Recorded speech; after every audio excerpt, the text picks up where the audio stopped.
Mr. Garibaldi, you have to understand that even if I do go into your mind, even if I do find anything, it's not admissible in court. I have looked into the darkness, Natoth. You cannot do that and ever be quite the same again. Sounds nasty.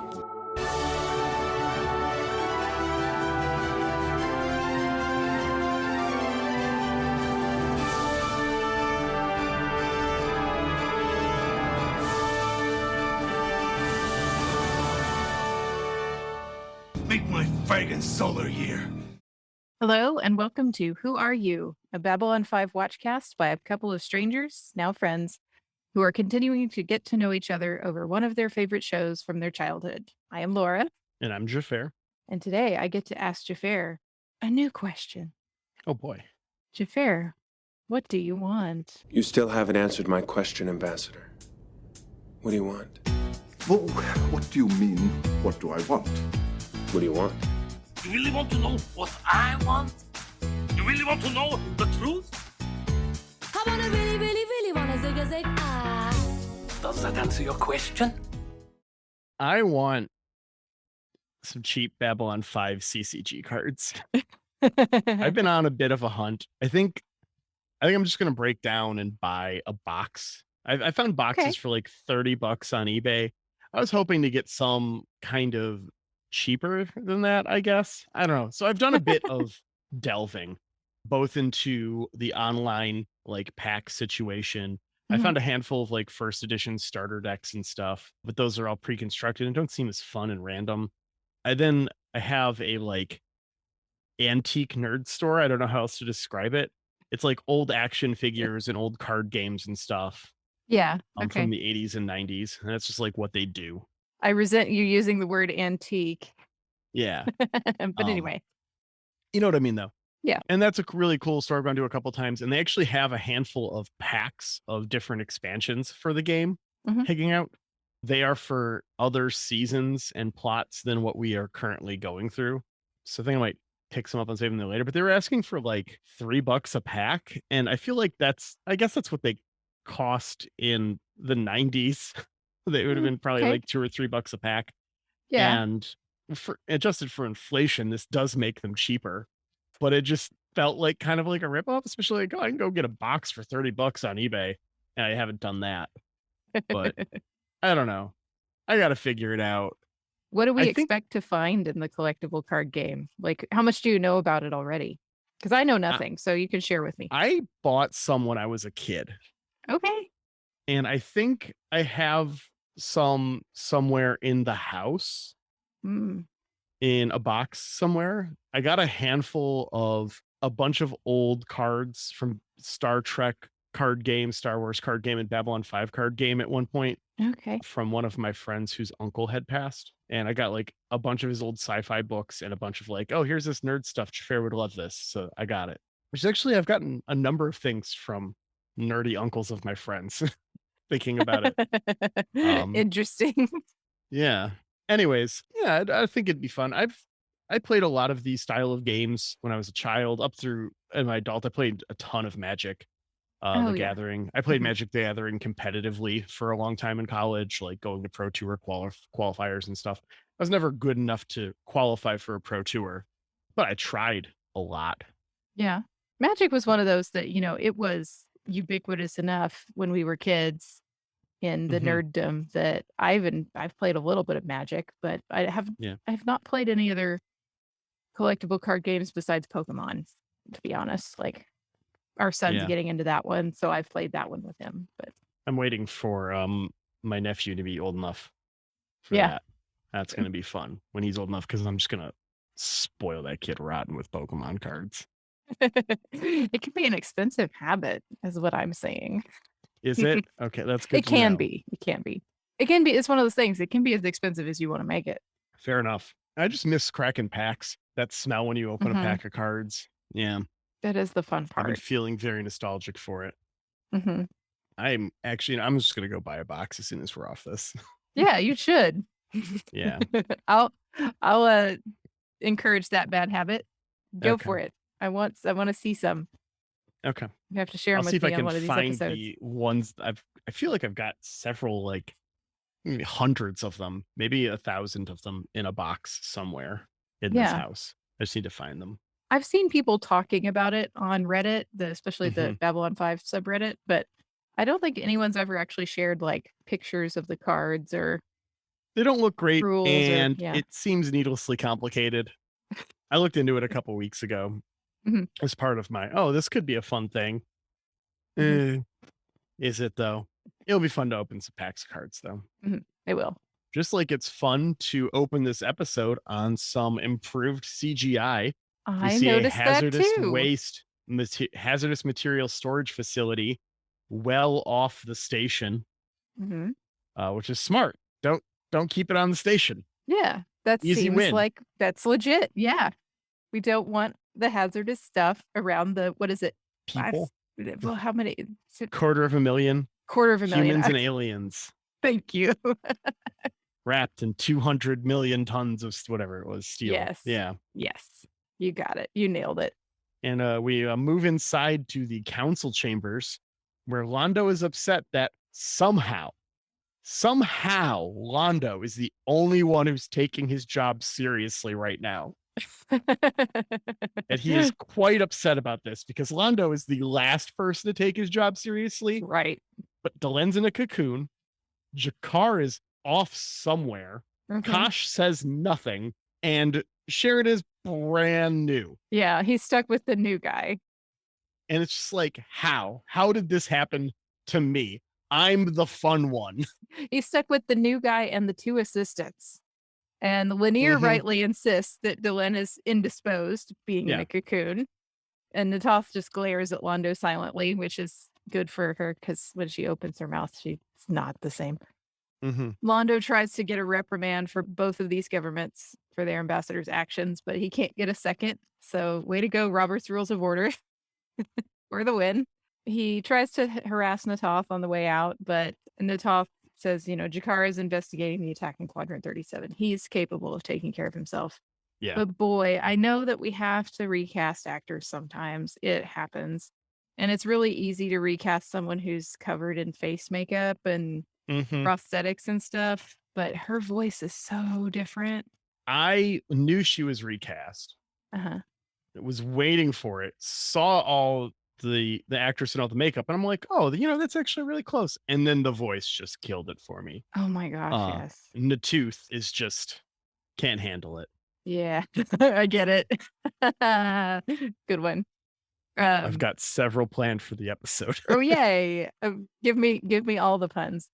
Yeah, she's just not the same. Her voice is Yeah. not the same.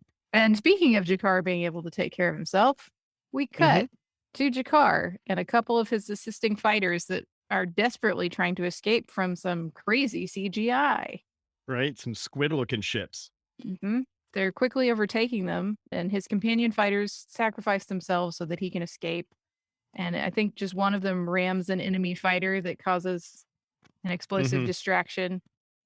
Jakar asks Jaquan to bless their names and escapes the sector Yep. to theme. So I read a little bit about JMS posting about this episode. Mhm. And he's just like, the CGI is so much better. Is specifically this sequence with Jakar in the beginning of the episode. Those CGI models are indistinguishable from actual models being filmed, was his quote. I Okay. disagree. I was gonna say, I don't know if I go that far. Maybe, maybe for the time. I mean, it is a big jump from season 1. Mhm. But To be sure. Is he I think referring he's talking about the to? Narn fighters. Yeah, I not was the like, squid ships. yeah, the squid ships, there's no way you can mistake that for a model. Maybe the Narns. I'd have to go back and look and watch it again in that context. It is not the same. For the time, quite nice. So Jakar escapes to Theme. So we return from the theme on the jazz interlude that indicates a fancy bar setting. And I think we're back in the bar from last episode Yeah. where we ended. Franklin is looking for Sheridan. He wants to discuss Garibaldi's condition. Franklin's tried everything. Garibaldi still isn't waking up. But he tells Sheridan he knows of an unauthorized procedure that may help, and he's referring to the alien machine from Quality of Mercy. Mm-hmm. Sheridan expresses some reluctance, but Franklin says he will take the responsibility of being hooked up to the machine in case anything goes wrong. Yep.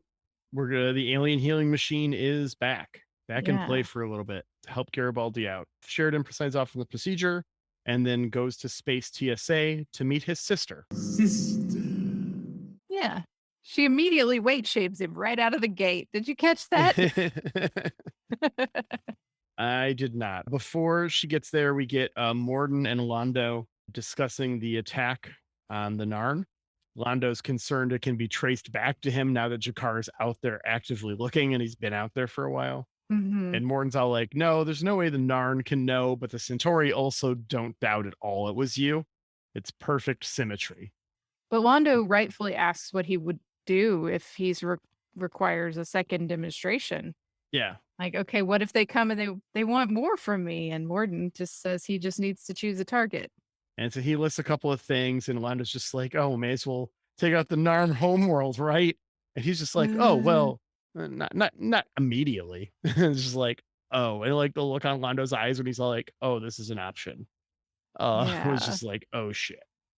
And of course, as Morden's leaving, he asks for a favor. This is where the favors are going to start. This is where, if you're Londo, you should run away screaming. Yep. Actually, he probably should have run away screaming before now, right? Yeah. For sure. Yeah. But if Londo hears about anything unusual happening on the rim, even if it seems unimportant, Mr. Morden would like to know. Sheridan and his sister Elizabeth are having dinner, and his sister's name is Elizabeth. And this is kind of weird because we find out, spoilers for season 5, Sheridan actually has a wife before Anna whose name is Elizabeth. Yeah. I mean, before I should probably ask, you don't have like any siblings named Aaron or anything, do you? Nope. Okay. Nope. Feel free to. Joke still works for me. Okay. Yeah. I could not. I have a sister, and I could not date someone with the same name as my sister. Yeah. Or my mom while we're at it. That'd also be equally weird to me. Yeah. So listener, if you're one of these people, I don't mean offense, more I have a mental hurdle there and you don't, so you're probably more well adjusted than me. So there's your laugh. There's your laugh, listener, who thought I was going to shame you. Yeah. But I just think it's funny that we don't have discussion of the wife before Anna at any point until season 5, probably. Well, they address that when the time comes. Oh, of course. I can't Yeah, wait. I can't wait to see what that is. It was not a long marriage. Yeah. We'll get there. Anyways, we'll get there in a couple of years of recording this podcast. Sheridan is talking nothing but shop at this dinner, which, did you clock that Liz is eating her salad with chopsticks? I thought that was pretty I funny. did. I thought that was where I thought she was eating sushi, and then he's talking about the salad, and I'm just all like, Like, okay. I guess sushi could technically, vegetarian sushi is technically a salad with rice. It's the future. We do weird stuff in the future. It's fine. Seaweed wrap is made of leaves. Mhm. Like, okay. Yeah. But Liz calls him out on talking about nothing but work, thinking that, after 2 years of not seeing each other, they should be talking about different things. But John still is in a little bit of, he's having a little bit of trouble with seeing her. Yeah. Things haven't been the same since Anna passed away. And we start getting a glimpse of Sheridan's tragic backstory. TM.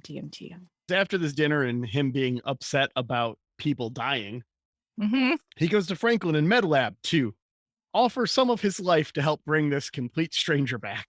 Yeah. And like I mentioned last episode, I feel like if this was Sinclair instead of Sheridan, Yeah. it would have meant a lot more. Yeah. This is sort of just like the story trying to declare Sheridan also a self-sacrificing type.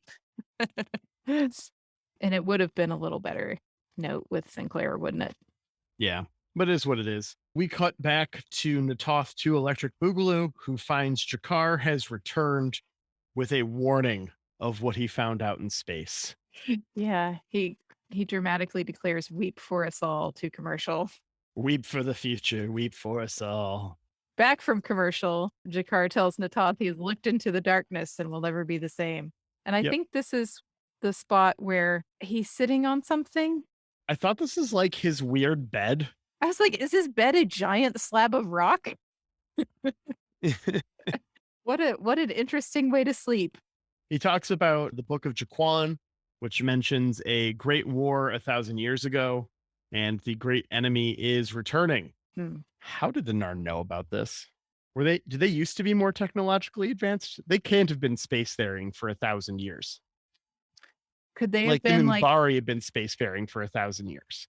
And look yeah, at where their technology is. Look at where the Narn technology is. Like, could did they it have been a just slave race or something? that is one of my notes where they like warriors like brought to the front, like the Minbari were all like, oh, hey, you're an intelligent species and we need all the help we can get. So you're going to help us fight this battle, and just drafted them. They might have been willing. It might have been slavery. Hard to tell. We don't know. Maybe the enemy came to them, and Yeah, fought that's them what I was without them thinking. being spacefaring. It just seems awkward. Why would the Narn be involved at where they're at? Because in terms of like amount of spacefaring time, they're probably closest to humanity. Yeah, that's how I read it. And for them to be involved and for Earth not to be, seems like something is off there. Yeah. To me, at least. Something to think about. I do have a theory that relates directly to season 3 and 4 spoilers. We'll have to save that a little bit. Maybe. Oh, we'll save that for Spoiler Town in the Discord. Yes. When this episode comes out, someone in the Discord be like, hey, Xhafer, why Nar, not Earth? And that will remind me to talk about it, and I'll go off on my Spoiler Town rant. Yeah. Could it be? Here's a non-spoiler town idea. So, why Nar, not Earth? Are the Minbari soul? Yeah, they said that the Minbari souls started being reborn in humans 2,000 years ago, right? I'm pretty sure they put the number 2,000 on it. I think it was 1,000. Oh, was it 1,000? Okay. I think it was 1,000, and that's not a coincidence. Yeah. So, meanwhile, Delenn is pissed at how much incense Lanier is burning in her room, and finally starts to wake up. Yeah. The cocoon is cracking open. Smoke is pouring very out smoky. everywhere. Very smoky room. Lanier needs to calm it the fuck down. I know he's a freshman in college and just has a room for the first time, but he needs to calm it the fuck down on the incense. Are you speaking from personal experience? Then we also cut to Garibaldi waking up in medbay with just an obscene amount of chest hair. Like, whoa. His aide overhears the message that he's come out of a coma, and he goes to see him at the same time that Sheridan and Ivanova do. I almost did it. And he's just like got his hand on his PPG while Garibaldi's like, oh, who shot me? I don't remember. And he's like, oh, hand off the gun. Cool. Like, WTF, mate? Are you just really going to just shoot him right there in front of God and everyone? That's what he gots to. I mean, I guess. Finish the job at that point. Garibaldi's like the one person who might be able to prove that this conspiracy is real. I mean, he's going to have to shoot him right in front of Ivanova and Sheridan. And then everyone else is dead. You probably just take care of yourself at that point. Yeah, I guess you do, right? I mean, take care of yourself. That's fucking cold. Yeah. Yikes. Ooh. Probably just kill yourself at that point. Yeah. Ugh. That was wild. I was watching that scene going, this seems like a bad idea, but okay. Yeah. We cut to Londo and Jakar, who catch up quickly, and Jakar says they are all at risk. They talk about Delenn, who we find is out of her cocoon, but very badly burned. Oh, I was going to say she's got the grayscale. Oh, that too. I like that joke better. Well, I mean, I made an Austin Powers reference. You made a Game of Thrones reference. So yeah, I feel like you're more topical than I am. I don't remember much Austin Powers, to be honest. I recently rewatched them all. Oh, yeah. Do they hold up at all? They hold up much better than expected, but there are some problems in those movies. Namely, that's not your mother. That's a man. Oh, yeah. Yeah. There's some there's a couple of scenes like that because it was a bit of a running gag. But Yeah. the thing it does do great is consent. Yeah, I've caught in a couple of those, like, discussions on Twitter and what have you about how well Austin Powers did that for some reason. Yeah. It was no expectation to, no right to really, and it handled it very well. So good on you, Austin Powers. Anyways, Lanier calls MedLab and Franklin comes to check on her. We cut to Liz and Sheridan talking in his quarters, and the conversation turns to Anna. Yeah. John confesses his guilt over choosing his career over his marriage, indirectly leading to her death, and her choosing to take the trip that she died on because of him postponing a hang they had scheduled. Yeah. And Can we agree that no one should ever name a spaceship the Icarus? Right? That's a bad name for a spaceship. He tells us that she took a science officer position on the Icarus because he postponed their hang. Check out my new unsinkable ship, the Titanic. Can't wait to go on this space voyage. I understand narratively why we use the name Icarus, and it is very, very good. But an apt name, yeah. We gotta all agree as a society not to use that one, right? For sure. And can I just say, Anna is a terrible friend here. Like, he's confessing his feelings about all of this, and 20 minutes later, she hands him a message of her being all like, I decided to take this trip anyways. Peace. Like, I had decided before he even told me he couldn't make it that I was gonna have to cancel on him. How is that not the first words out of your fucking mouth? Like, your brother is confessing to you feeling responsible for his wife's death. This is your best friend. And you're just like, oh, yeah, no, that's normal. I'll talk to you about this tomorrow, I guess. Yeah. I'll drop a truth bomb on you later. I mean, I guess the conversation could be so heavy you don't feel right bringing it up. But at the same time, like, just be like, no, you're wrong. Like, that is not how events happen. That is your perspective. And I can prove it. Yeah. Exactly. And, he has a lot of guilt. He also says that, he didn't end their last conversation by saying, I love you. He forgot that part.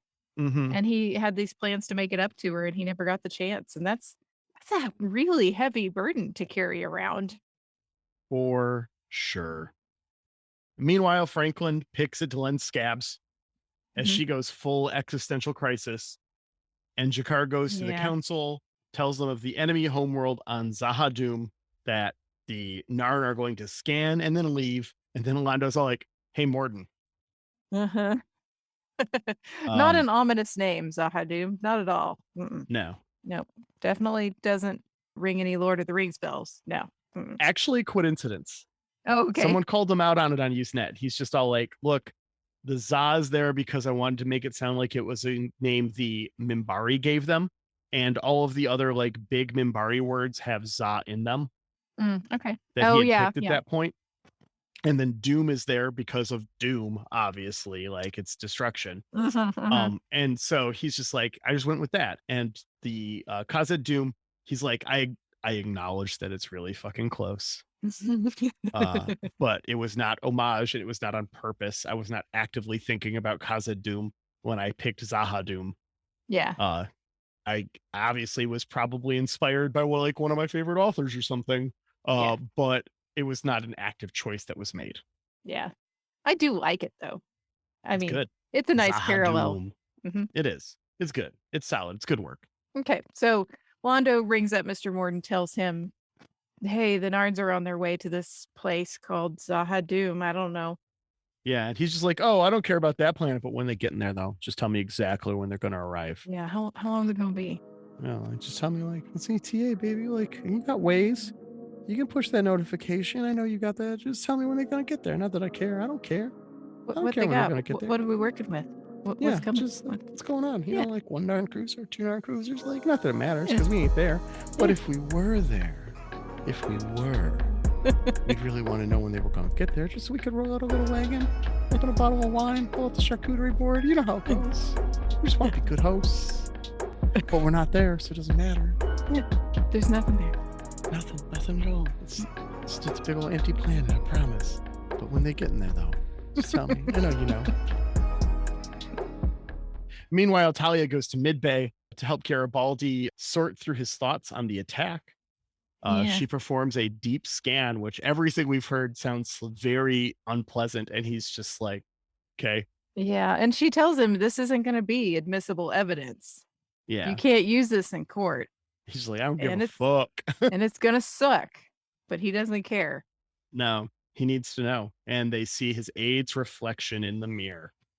So they immediately take him into custody. Yeah. We cut to the traitor sitting in an office. Another security guard lures him out into the hallway with the most ludicrous story. Delen's got butterfly wings. Yeah. He's pounced on by the SWAT team. Sheridan approaches and Lou Welch asks for permission to commit police brutality. But Sheridan politely declines. Not this time. At least he has permission, I guess. Yeah. Garibaldi, barely able to stand, goes to see his aide. This whole scene felt very CW to me. Yeah. Like, and I know that P10 became UPN, became the WB, became the CW. Uh-huh. It's all the same network. I felt like the scene where he's just like, Garibaldi's trying to stand and he's being so dramatic about going to confront his aide, and Franklin's just like, no, you can't do this right now. It felt like it was like straight out of fucking Riverdale. I haven't even seen Riverdale, but that's what it felt like to me. Arrow. I've watched all of Arrow, so it felt like Arrow to me. There we go. We get to the room and it's very dramatic. It's very dark in this room and they are freaking glowing on the screen. Like they are lit so bright that they are both glowing. The traitor insists there's a new order coming back home and he's chosen the winning side. Garibaldi tries to make the link to Home Guard, but he denies that this new order has anything to do with Home Guard. Garibaldi reminds the traitor that the penalty for treason is spacing. And then the traitor makes a tip of the hat type gesture to Garibaldi as he's leaving. Yeah. That's important for later. I'm glad Garibaldi explained it too. Mm-hmm. President Clark calls Sheridan to tell him that the aide, this conspiracy is totally not real. But if it was, I'm going to investigate fully. So send that aide and all records and just one copy of all the records and delete any locals, whatever. Just send me everything. And you don't need to keep anything for yourself. I'm going to handle this personally. I have to personally oversee this inquiry and I have to have all the evidence and I will keep you informed. Yeah, I respect the man. So let me handle it. Totally trustworthy. I'm trustworthy. Trust me. I am trustworthy. Well, I'm not a crook. The Narn reach Zahadum and are blown up by a spider ship immediately. Right out of the jump gate. Yep. Natoth reports back to the council that this is being declared a jump gate accident. Yep. Natoth Too Furious is just not having this. And lets Jakar know what's going on. And Jakar is like putting it all together in his head. It's like the only way that could have happened is if a ship was waiting in space for them, but they'd only be doing that if they knew they were, who only the only people who knew were in this room. Oh, nothing's wrong. Yeah, Sheridan is following this line real quick, and he says, "What exactly are you trying to say?" To which Jakar says, "Nothing." Yeah, he's a fucking traitor. Nothing. Yeah.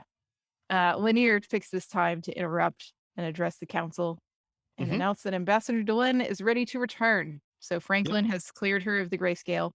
Sheridan allows her to come in. Yep. And she walks in with her full hood over her face. Then all the men lose control of their jaws and have to pick them up off the floor when she reveals that she now has hair. What is it about her? Was it a strange celestial event? A secret of the ages. Maybe she's born with it. She is now part human, part Minbari to act as a bridge between their peoples. She says she had she got the approval for government to do this, which is a fucking lie. Oh, yeah. Just outright lie. And then Sinclair living on Minbar is also such a bridge, et cetera, to, may our peoples never war again, et cetera. Right. So I know we made a meme. You made a joke about the cocoon of easier makeup. Yeah.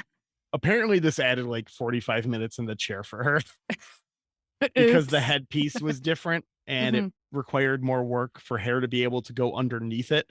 Yeah. So it had like different attach points. And before it was just like bald cap, skull, good to go. I could see that. I definitely feel like, and I'm probably going to see it and I'll point it out if I do, that there are some episodes where it's like something's not quite working here.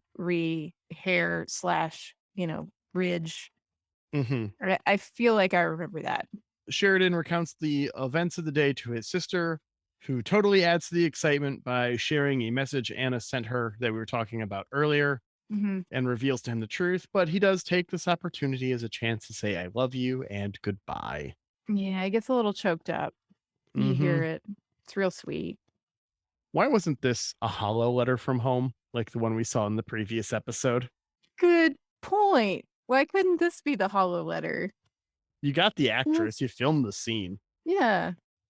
Yeah, this would make a good one, especially like when he reaches out to touch. That could have been a good moment. Ah, well, reboot. Yep. We come back from commercial to Garibaldi thanking Talia. And after she steps away, he's all like, fuck Psychor. This is a giant conspiracy. Yeah, he goes straight from, and I mean, not without reason. Yeah. Straight from one person tried to murder me to this is a giant conspiracy involving Psychor. Yeah, he used the same hand gesture Bester used. Remember how they endorsed the vice president, but not the president? It was all over the news. And it was a big deal because they hadn't endorsed anybody before. They weren't supposed to. It's against the charter. Yeah. To tell their members how to vote. Yep. Yeah. So he's convinced Psychor and Clark and maybe some other group that's not the Home Guard all worked together to assassinate Santiago. Yeah. Doesn't seem like that big a stretch from where we're sitting. Sinclair sees his sister off at Space TSA, and Jakar quotes some yeets. Yeah. To Natas Strikes Back. You had to come up with one last second there. Yeah, I forgot. I missed one. Garibaldi's aide vanishes, and Clark leaves Babylon 5 on red. That's the episode. Yeah. It doesn't give you any good feelings at the end of this episode either. Nope. Yeah. I know I said last time, we didn't have resolution on things. And now we get resolution on, yes, we caught the guy who tried to kill Garibaldi. Garibaldi's going to get better theoretically. But the traitor is gone. All the evidence is gone, unless Garibaldi made backups. But he was also kind of in the unconscious and shot. Time. Yeah. So probably not. So that's not really his fault. Yeah. That guy was probably in charge of the backups. Bad choice. Oh, yeah. All right, Laura, on a scale of Babylon 1 to Babylon 5, what do you rank this episode? That's a good question. I really should have thought about my rankings before we sat down. I don't know why I didn't. I also normally try to have my ranking decided before I sit down, and I also do not this time. I mean, this one doesn't feel, I don't think I can quite give it 4. Yeah. I feel like I'm still in 3 land. I'm still in 3 territory. 3 is an average episode. Statistically speaking, most episodes should be 3. Right. So they're not bad. Yeah. I mean, and we agree that it's a good show. So if the average episode is a good episode. Yeah. I think this one is a 3 for me. And I'm gonna talk myself through it for a second. Go for it. I really do like the little bits and pieces we're getting of the shadows. And now we've heard Zahadum. We know where they're at, where they be. I like the way we get Talia comes in with the assist to help us catch who shot Garibaldi. I like all those plot points. I think you're right that it just feels like this episode could have had Sinclair. I wish we could have had Sinclair. Yeah, I know why we couldn't, and it's no one's fault. But I do think this episode would have been a 4 for me. Getting the emotional bonding moment of Sinclair sacrificing part of his life to save his best friend Garibaldi. And that moment feels so much more hollow with Sheridan going, yeah, well, I'm commander, so he's my responsibility too. I don't want to get yelled at for my chief of security dying 2 weeks in. I don't want to look bad because you did this and I didn't do this. Yeah. But there's a lot of really good stuff too with the conspiracy and the plot and all of the layers in the building and stuff. And a lot of the threads from season 1 slowly being tied together. Yeah. So I'm firmly in like 3.5 out of 4 territory. Yeah. The decimals are back. Yeah, I feel like this is a very good 3. Yeah. It's definitely on, if you want to put a spectrum on the number 3, it's on the a good 3 side. plus. Yeah. Yeah. Yeah, 3.5. All right. 3. Yeah, we'll switch from decimals to pluses and minuses. It's a 3+. Yeah. Yeah. That won't make anybody in the Discord mad at all. Not a Nope, chance. no one's going to be upset about it. Nope. Speaking of the Discord, if you would like to chat with us, you can find our Discord on either the can't. Facebook or you can. Yeah, you have to get an invite link. Yeah. There should be one on the Facebook. If you can't find it, email us. We'll give it to you and we'll post it more regularly or find a better way to do it. Yeah. You can There's a email us Discord. at whoareyoub5@gmail.com. Mhm. And what are we going to be watching next week? Geometry of Shadows, Season 2, Episode 3.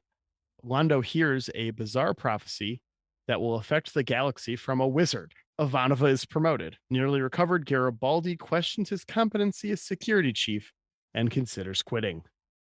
Also, this is the one with the Drazi and the purple and green. Is it really? It is. Oh my God. Well, that's going to be fun. Because last season we thought Born to the Purple was the one with the purple and green. I mean, it was not. Not the one. But I did note that it was Season 2, Episode 3 instead of Season 1, Episode 3 as we initially thought. And there we are, Season 2, Episode 3 already. We're going to have a lot of things going on in this episode then, because that's a lot of things just in this title. Well, Ivanova getting promoted, I think, is pretty quick. I don't remember. I haven't watched this one yet. Yeah. The Techno Mage is fun, and most of the episode. Mm-hmm. I think most of the Garibaldi stuff isn't too bad. And then it's the Drazi subplot. I mean, to be fair, we have also questioned a lot of Garibaldi's competency as chief of security throughout season 1. Yeah, because the whole Drazi subplot starts with sounds like a problem for a commander. Bye. Oh, okay. Is how that gets all kicked off and made Ivanova's problem. Yeah, that's going to be great. All right. Well, thanks to Jeremy Siegel. You can find more music from him at jeremysiegel42.bandcamp.com. He created our excellent theme song. And thank you to Angry Duck Time Machine on Instagram for our podcast artwork. We've already told you where you can find more of us. You can email us at whoareyoub5@gmail.com. And you can also get in on that Discord if you need a link. So, all right. We'll see you next week, Internet. All right. Bye.